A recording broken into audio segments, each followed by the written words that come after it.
Standout girl.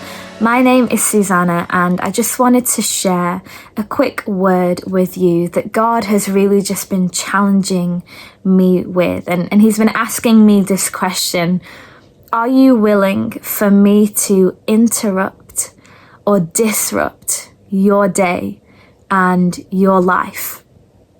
And I've been thinking about this in relation to the story of Moses, which we read in Exodus 3. You're probably familiar of the story, where God shows up to Moses through a burning bush, and He speaks to him through this.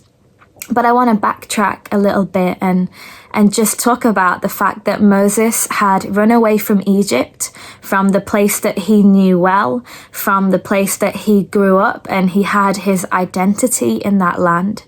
But he ran away and he settled somewhere else. And he finds a wife, he settles down, he assumes kind of a new identity in this new place, and he becomes a shepherd. He looks after his father-in-law's sheep, and he's just going about his day, his new normal, when God shows up and God interrupts him, and God actually disrupts his life. And I want to ask you this question: what would you do if you saw a burning bush? What would you do if you heard the voice of God calling out to you, saying your name? What would you do if God spoke to you right now and gave you a task, gave you a job to do? Would you be available? Or would you be too busy? Would you say things like, tomorrow, or I'm not ready, or choose someone else?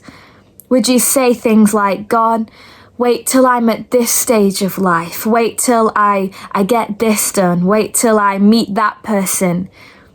Or would you say, here I am, send me, use me? And often I find that I have become so comfortable, so settled, that I don't hear God calling me.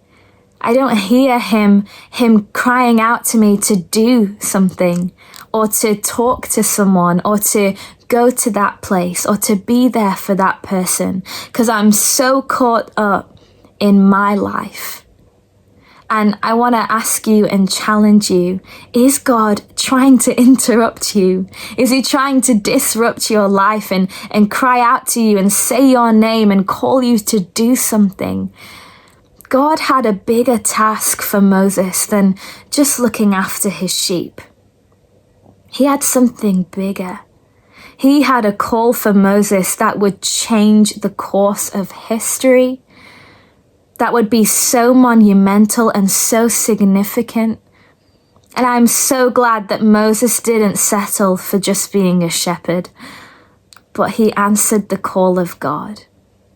And so I want to ask you, have you settled for something that is great, but isn't actually what God is calling you to do?